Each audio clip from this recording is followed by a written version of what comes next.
Christ. It's a tragic victim and scapegoat and eternally triumphant redeemer simultaneously.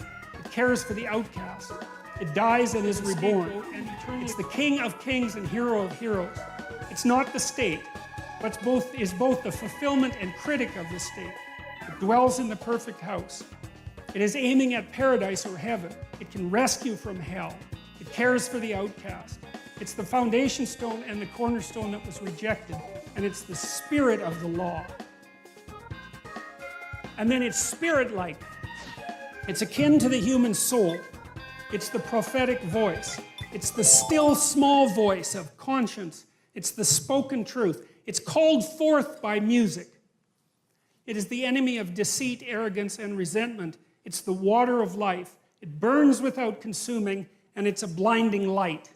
Okay, so that's a very well-developed set of poetic metaphors, essentially, right? So these are all, what would you say, glimpses of the transcendent ideal. That's the right way of thinking about it. They're glimpses of the transcendent ideal. And all of them have a specific meaning. And, well, in part, what we're going to do is go over that meaning as we continue with this series. And so what we've got now is a brief description, at least, of what this is. In the beginning, God created the heavens and the earth. We know it's associated with the logos in this sequence of stories. We know it's associated with the word and with consciousness. And we know that it's associated with whatever God is. And then I laid out the metaphoric landscape that at least in part describes God. And so now we have some sense of the being that does this, creates the heavens and the earth. The earth was without form and void. That's that chaotic state of intermingled confusion. The darkness was over the face of the deep, and the Spirit of God was hovering over the face of the water. And God said, "Let there be light," and there was light. So we'll stop with that, because now we're ready to take a tentative step into the very first part of this book. And it's important to have your conceptual framework properly organized so that you can appreciate where it's going and what it might possibly mean. So I've done what I can today to, what would you say, elaborate on this single word, I suppose. But it's a big word, you know, so it's not so unreasonable that it takes a long time to get to the point where you have any sense of what it means at all. All right. That is nowhere near, that is not, I thought I would get a lot farther.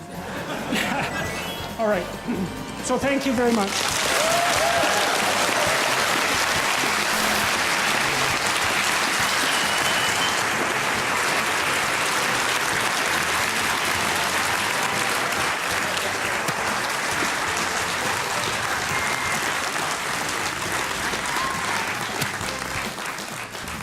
So we do have time for some questions. We have to be out of here at 10:30. It's 9:30, so maybe we'll have questions until someone crazy grabs the microphone.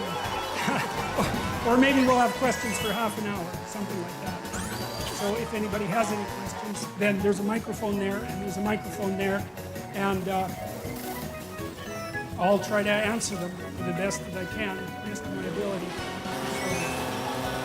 So let's start. Okay, so you talked about the idea of when you're confronting something that you fear, you face it head on and you destroy it. But then you said that the idea is when you're confronting something, you make the world out of it. And I was wondering if you could just, generally expound on what that means. You make your marriage out of the arguments. You know, you have arguments with your wife, you have arguments with your children. That's that chaotic state, because no one's been able to formulate a habitable order from that domain of controversy and confusion. And then through dialogue, you erect a structure that's a house that you can both live in. And so that's the idea of making the world out of that chaos.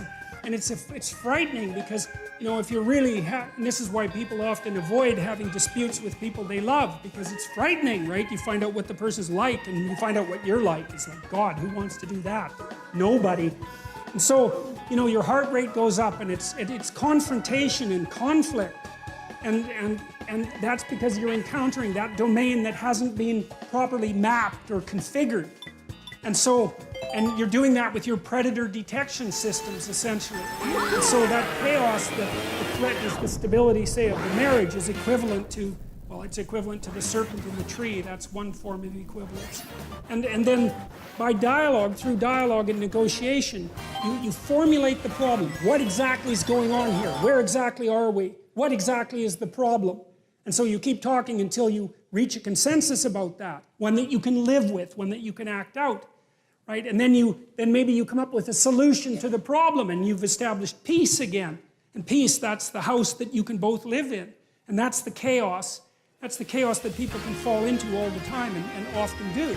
And it's the chaos that makes a marriage wash up on the shores and transform into, like, 15-year divorce court. Very horrible thing. So that's the idea. Okay, thank you. Okay.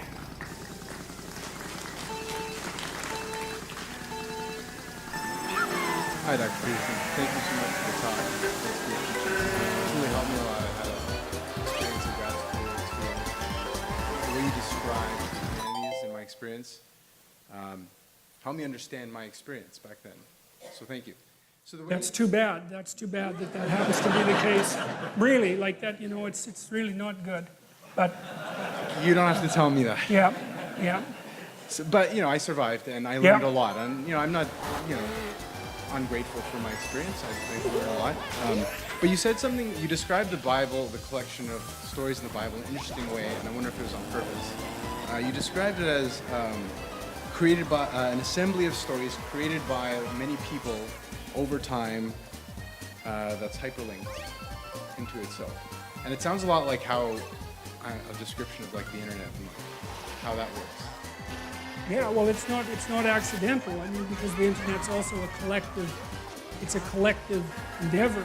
God only knows what personality it's going to manifest, but it's going to manifest some personality because it's learning to understand us very, very rapidly. So I think there's no reason not to think about it as a precursor. I mean, the distance between the Bible and the internet is a lot less than the distance between a chimpanzee and a human being.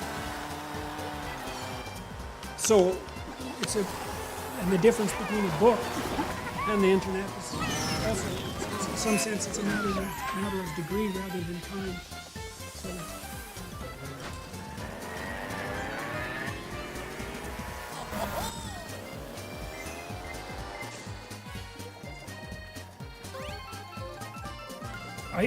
I can't speculate, because God only knows what's going to happen in the next 20 years.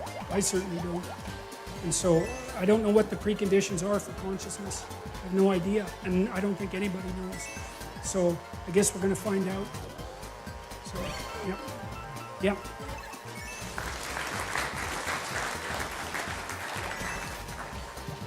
Hey, Dr. Peterson. I'm curious about the connection between aesthetic beauty and religious experience. I think you've hinted at it once or twice over the course of this lecture.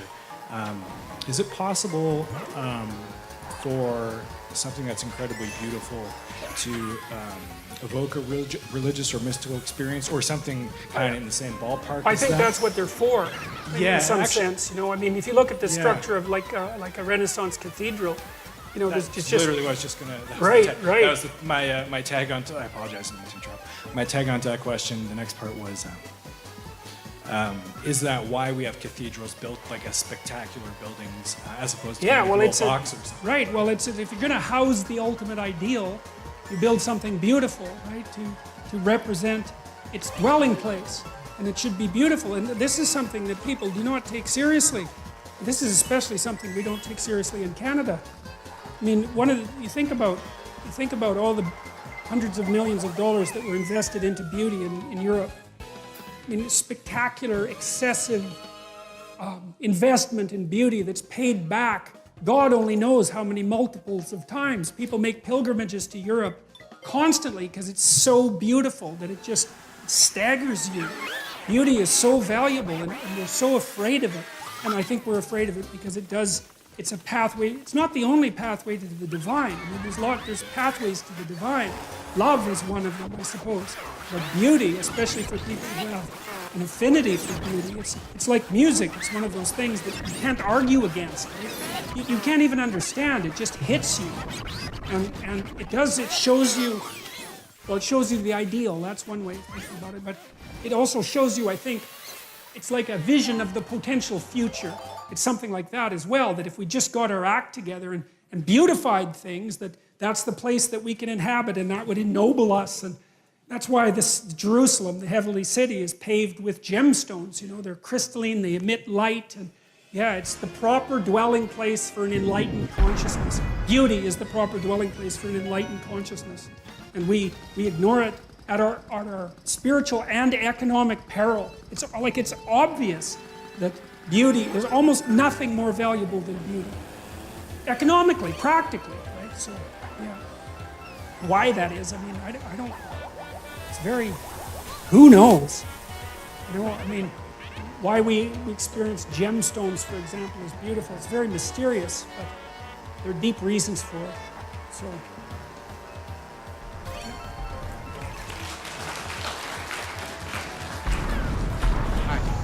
I have a bit of a similar question, actually. I know one of the ways in which the Bible is appreciated, even by some of its harshest critics, even atheistic people, is as a work of literature, and it's something, at least the King James or the authorized translation of the Bible, is something very aesthetically beautiful, a great work of literature, and a great work of poetry.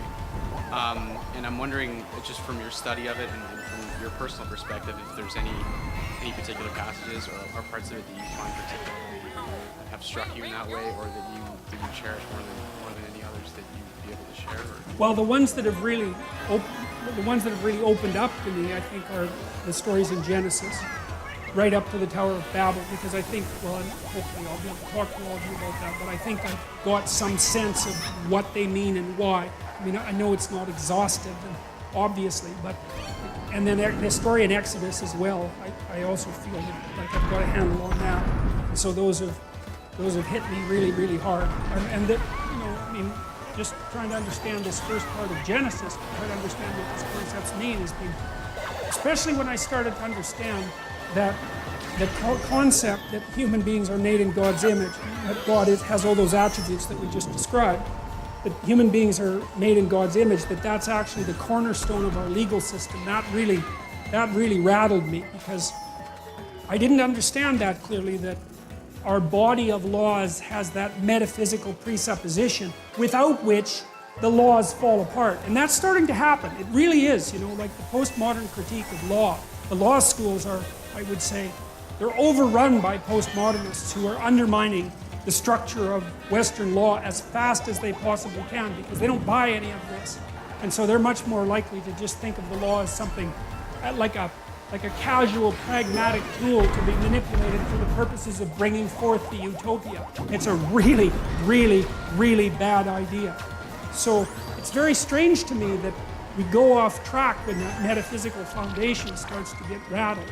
So, do you think your appreciation of the aesthetic beauty of it comes from a belief in like the truth of the underlying propositions? I mean, it's because like even the atheistic critics I'm thinking of, like even Dawkins or Hitchens, really appreciate the Bible as just a piece of really beautiful literature, and I guess the quality of the writing, sure, the exalted themes behind it, even if they totally reject the underlying premises of it. But you seem to I don't think that you can see it as beautiful and poetic and reject the underlying premises, because if you see it as beautiful and poetic, you're accepting the underlying premises with your experience of the beauty and the poetics, even though you may be fighting it with your articulated rationality. So I think all that indicates is a disintegrated perspective on the book. And it's not surprising that that's the case. I mean, it's the perspective that everyone has on the book, except with them it's more well-developed and well thought through. But I think it's fundamentally, they're not approaching the thing with enough respect. That's my sense, is that, and who knows, right? Because I don't know, but what I've tried to do is to think, there's probably more to this than I know.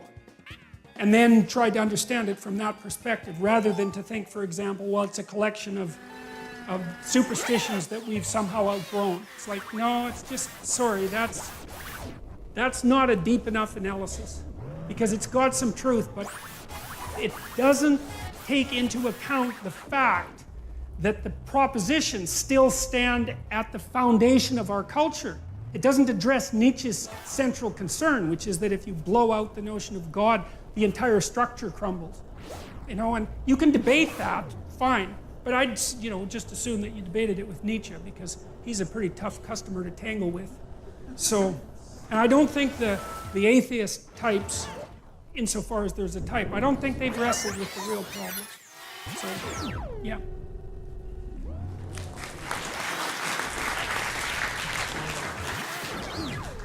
So I appreciate you set out some ground rules, keep things rational, and I think that's going to help us. What I'm wondering is, so for instance, you had said elsewhere, the New Testament, from what you can see, it's psychologically correct, and that's, you know, quite astounding, I would say. There's a lot of truth, and in your depictions of these stories elsewhere, you've pointed out like deep truths, and, you know, real powerful. So what my question would be is, if we can say Nietzsche took an order of magnitude of you know, intelligence and, you know, depth to be able to predict what would happen in the next century, you know, rationally, if the Bible's not the inherent word of God, what's going on? That's a good question.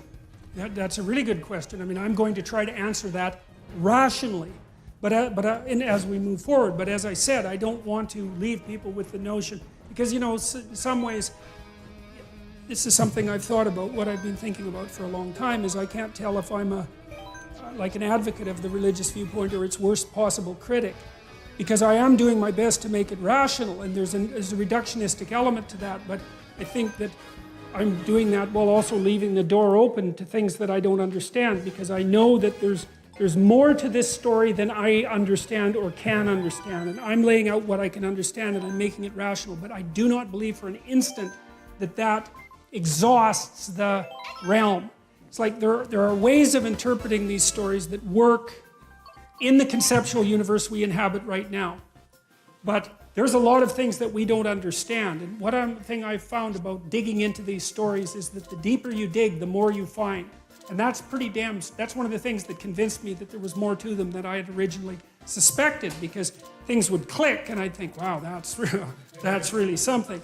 And then I would take it apart further and I'd think, oh, well, I thought that was something, but this is even more remarkable. It just keeps opening and opening. And so I'm going to make it rational. I'm going to try to provide an answer to, and it is, I think you're right about speaking about Nietzsche and his capacity for prophecy, and Dostoevsky's in the same category. It's like there are prophetic elements to the Old and New Testament that seem to stretch over much vaster spans of time. And I'm going to try to produce a rational account of that. But I mean, one of the reasons that I think the New Testament is psychologically true, let's say, is because, and this is one of the things that's deeply embedded in the structure of the Bible. In the Old Testament, there's this idea, and I'm skipping ahead, that through a succession of states, the people who behave properly will eventually establish the proper state. And so the state is viewed in some sense as the entity of salvation. But what happens in the New Testament is that idea gets, you could say, deconstructed.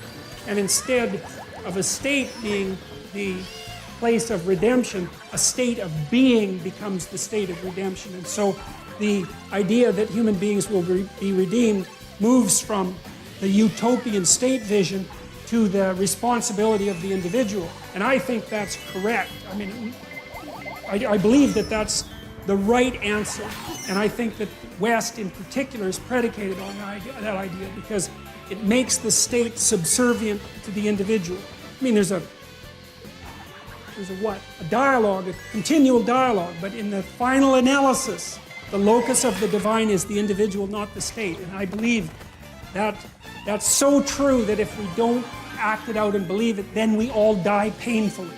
And that's true enough for me. So.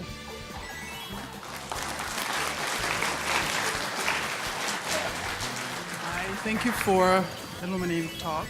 I'm going to keep you on the creation story, and if you don't mind, because we know this editing that was done, there was the purpose for the editing.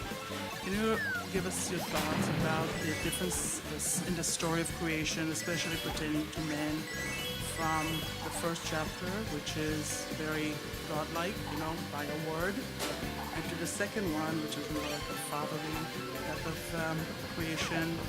Is it the selling point? What was the reason for this type of editing to put the two together?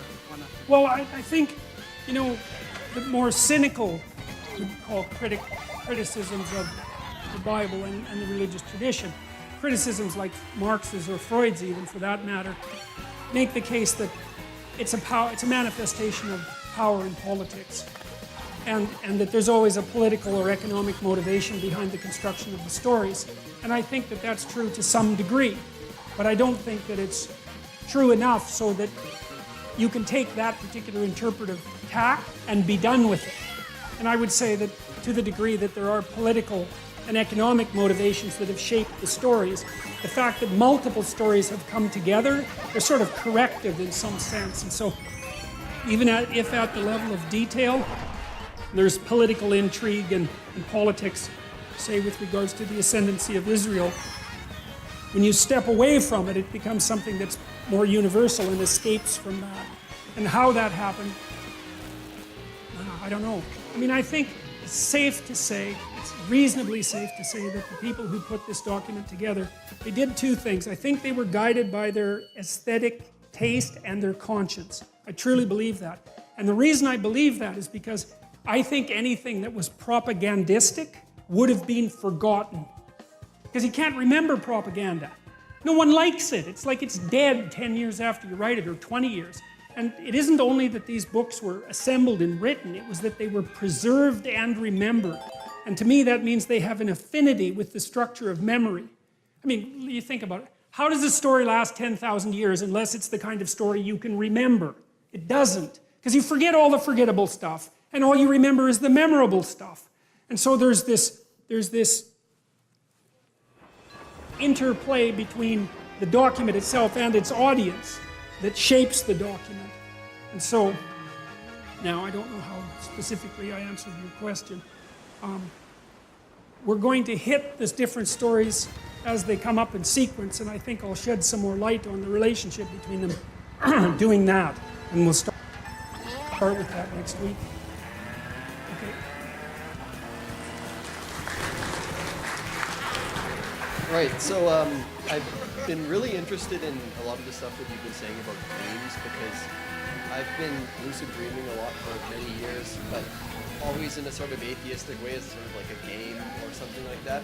But because of seeing your talks and everything, I've started to think of it from a different perspective. Like, interfacing with something beyond the narrow scope of your conscious awareness, or something like that, maybe mythological or something like that. And so, what I've been thinking about, and what I maybe wondering what you think about, is that in some ways, when you're lucid dreaming, you're kind of you're getting beyond the limitations of an ordinary dream, which is transcending limitations, which maybe is like it's not the purpose of people, right? It's because the person is supposed to be limited in some way, as opposed to what God is. And how, but on the other hand, it's a good opportunity to kind of have control over your interactions with this like very special, like interesting thing. So I guess the conundrum is that on one hand, like you can control your interactions, but on the other hand, like you are controlling them. So I guess I'm wondering what you think about that, and also just in general, what do you think about lucid dreaming as a thing? Like, should you do it? I had a client who could really lucid dream, and one of the things, she used them now and then to solve problems, even though she didn't always pay attention to the answer. Sometimes she did. In one of her dreams, one of the characters told her she would have to learn to live in the slaughterhouse. She was very afraid of life. And one of the consequences of that was that we went and watched an embalming. So the dreams were, but one of the things she did, she'd ask the characters what they were up to. She was, instead of controlling, she would inquire.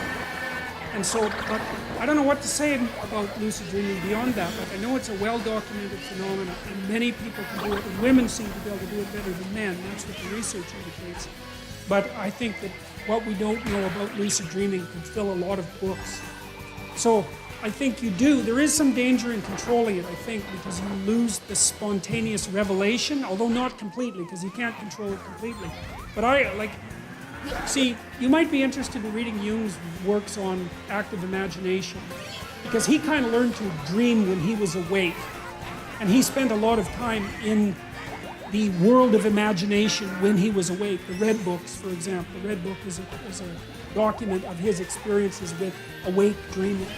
But he was very interactive with the dream, instead of trying to bend it to his whim or his will. He was exploring it, in some sense, like you'd explore a video game, which are forms of dreams in and of themselves. So, yeah, I would say do it with an exploratory purpose in mind. You could always ask yourself what you could learn too, which is a very dangerous question to ask a dream, because sometimes you'll find out what you have to learn. That's not so pleasant, but it's really worthwhile.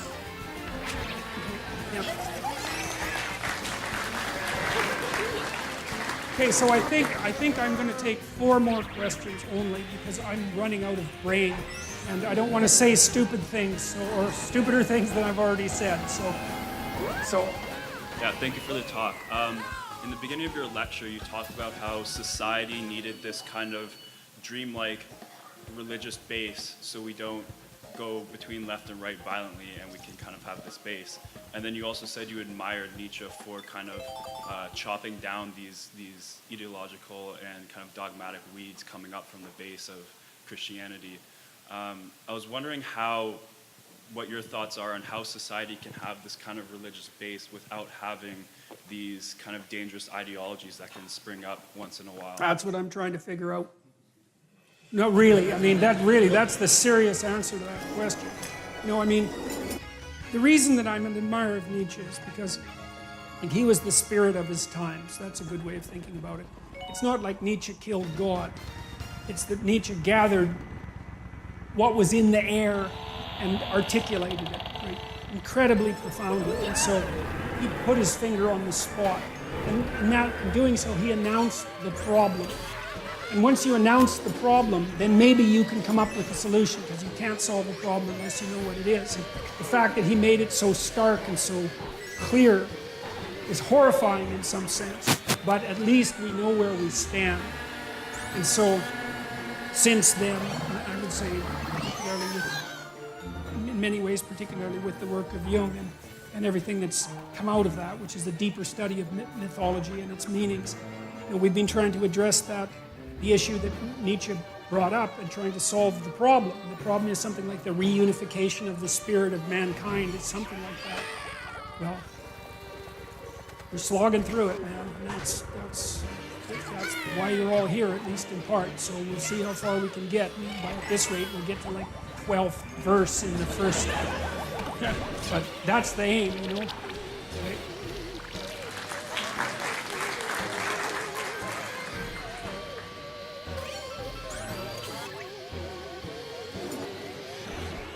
Yes, they'll be in the video. I could also make them available as slides. Yeah, well, that's okay. I'll return to this when we get going again. So.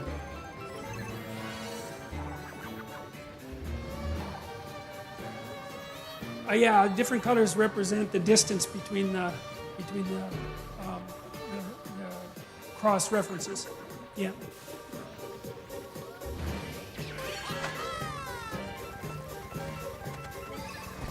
Well, I'll talk about that more next time. I think that the best answer to that is I'll talk more about that next time. I think of them as overlapping metaphorical domains. In the descriptions I put of the fatherly aspect, the son aspect, and the spirit aspect, you could swap a lot of those. It's kind of arbitrary, but I think the Trinitarian idea is trying to get forward the notion that the locus of the divine is it's the same thing in its essence, but it exists in a multiplicity. It exists as the spirit of tradition. It exists as the living individual in time and space, and then it exists as the spirit and as consciousness, something like that we all share. Which Jung would have thought about that as something like the capacity for the individual to realize the tragedy and redemption of Christ in their individual life. And that's something like your capacity to voluntarily accept the tragic conditions of your existence and to move forward to something resembling paradise regardless of that. You know, as something that's intrinsic to you. And I think that's associated with the idea of the Pentecost and the Holy Spirit, all of that. So that's as good as I can do in a short period of time. So, yeah.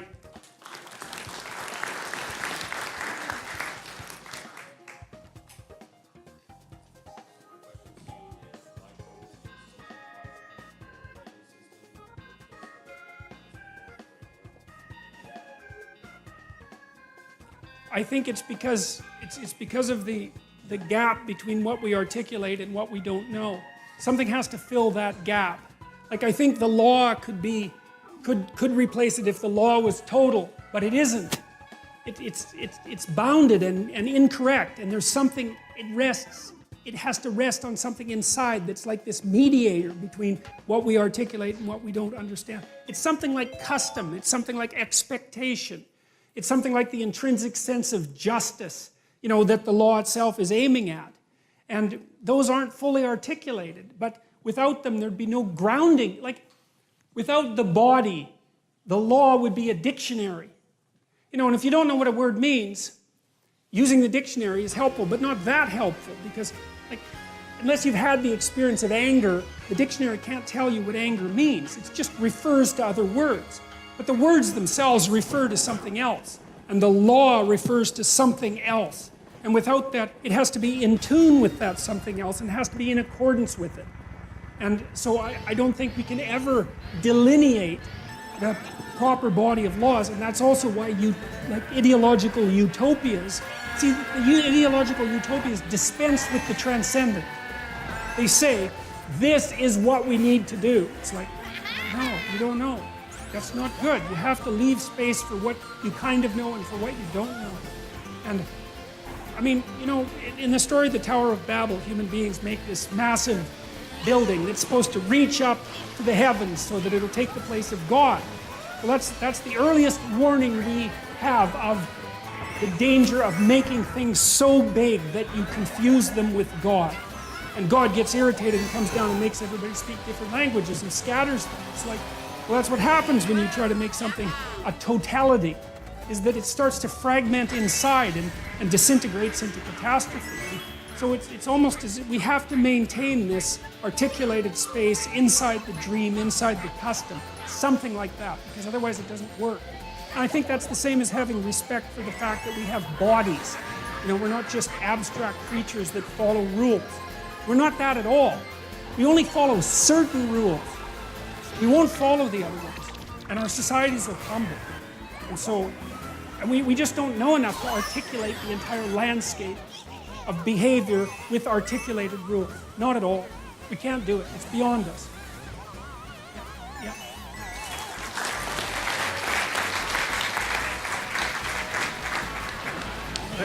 Thanks for the talk.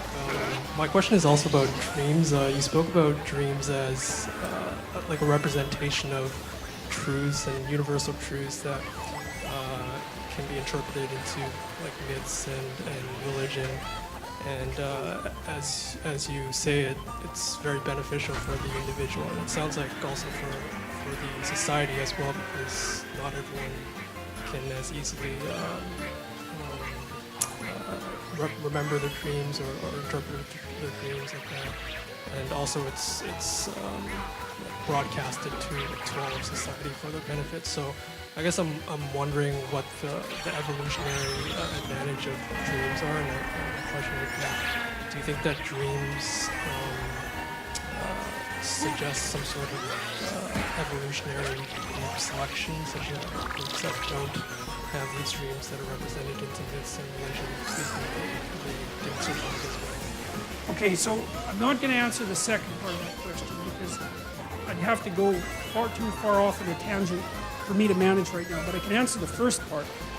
I mean, what happens when you're dreaming, there's a little switch, so to speak, in your brain that shuts off when you're dreaming, and it stops you from moving, right? It shuts everything off except your eyes, because if you're moving your eyes back and forth, you're not going to get run around and get eaten by a lion. It's okay to move your eyes. But the rest of you is staying exactly where it is. Then you can run these simulations. And so what's happening at night, and this is a fairly well accepted theory of dreaming. We know that dreams update memories and help consolidate memories. They also help you forget. But what seems to be happening at night is that you're running the underlying architecture of your cognitive ability in different simulations. And it's cost-free because you're paralyzed. You're not running around there out in the world investigating. So it's part of the manner in which your brain experiments with the way the world can be represented. And so, and it seems absolutely necessary. And I mean, if you deprive people of REM sleep, they don't stay sane very long. There's something necessary about the dreaming process to maintenance of the of articulated sanity. So you're doing some kind of organization at night when you descend into that chaos. And partly what seems to happen is that your categorical, your categories have boundaries, right? But sometimes you don't have the categories correct. And so the boundaries have to loosen and other things need to be put in the categories or some things shunted away. And in the dream, the category structure loosens, which is why dreams are so peculiar. But they're experimenting. It's your mind is experimenting with the underlying categorical structure of imagination and trying to update your mode of being in the world. Dreams often concentrate on things that provoke anxiety. So if you wake people up when they're dreaming, the most commonly reported emotion is anxiety. And so the dream is like the first stages of the attempt to contend with the unknown. And so the dream is half unknown and half known, which is also why it's so peculiar, because you kind of understand it, but you don't really. And it partakes of the unknown and of the known. And it's the bridge between the two, something like that. So.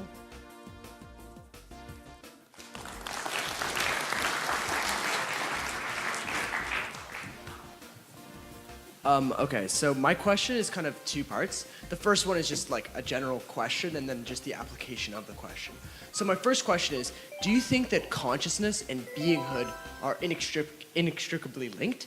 And then secondly, so if there was something like a supercomputer that one could house theoretically a perfect brain of a person in it, does that thing then become the same person as the person who was before?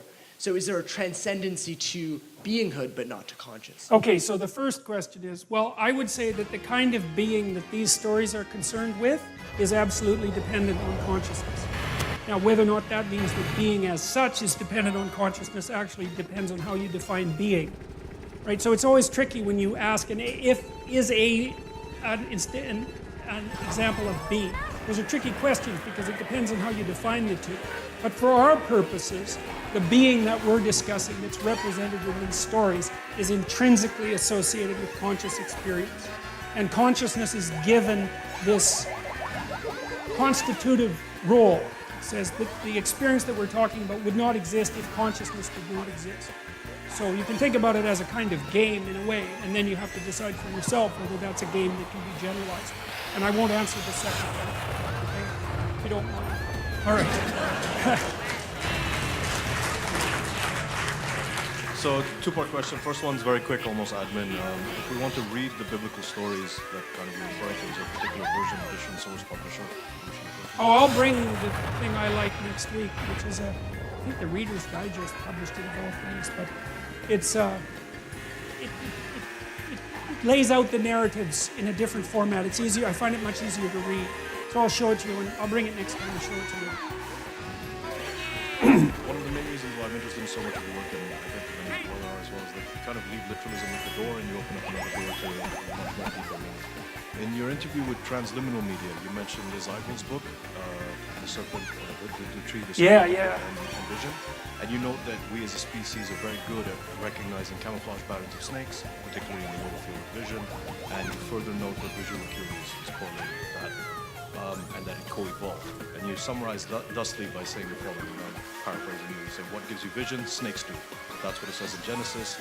What else gives you vision? Fruit. That's also there. That's why we have color vision. What makes you self-conscious if you're a man? Woman. That's Eve. And so I understand at the elementary level some of the concepts that you have about representations, dreams, abstractions, etc. But it kind of raises the question for me, I'm not accusing you of any creationism or literalism. Yeah.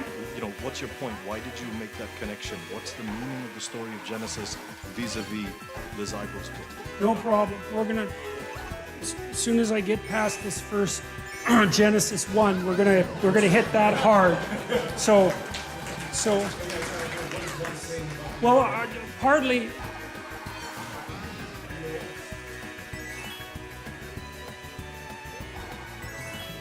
Yes, I'm suggesting that it foreshadowed it. And I think they're the same thing. I mean, Isabel in her books plays with that idea metaphorically, but she never really takes it seriously, which is no problem. I mean, there's only so much you can take seriously. She did a fine job of what she did. But I'll talk about that a lot, because that's a very complicated issue. I mean, I would say to begin with that the systems that you use to deal with radical uncertainty are the same systems that your primate ancestors evolved to deal with snakes. That's a good start. So, okay? Okay, one more and then we're done. I'm an aerospace science engineer and an expert computer programmer, and I have 3 rapid-fire questions, so I'm going to get through them quick. Based on your opinion of where the universities now stand in terms of humanities and social sciences, is mathematics more powerful than articulated speech? I'm not sure. I'm not exactly sure how the first.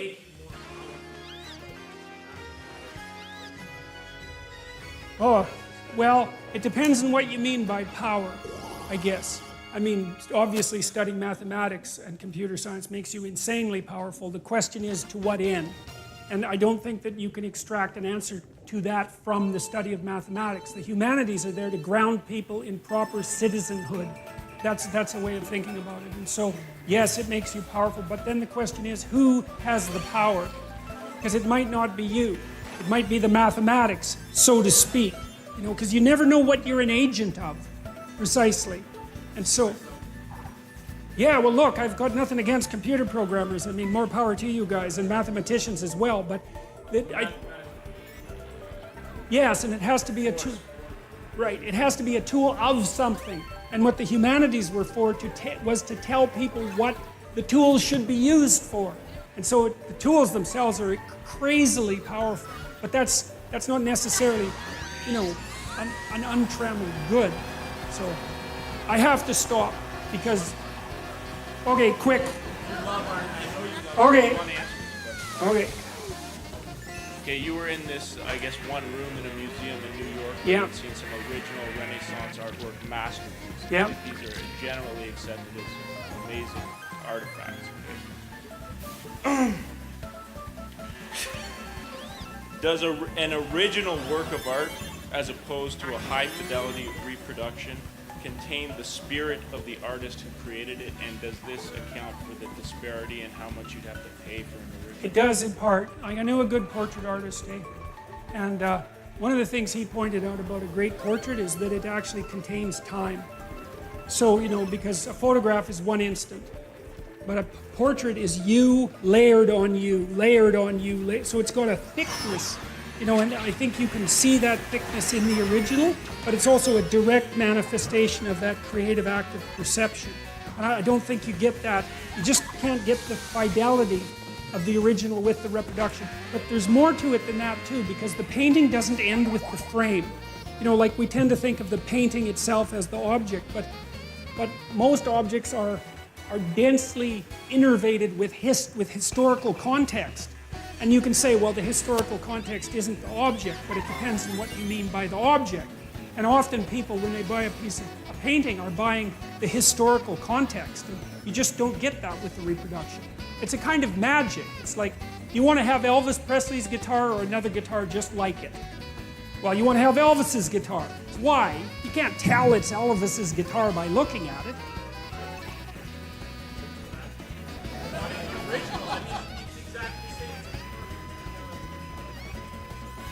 Well, it is at the level of detail, but not at the level of context. That's how it looks to me. Okay, we gotta go. Thank you.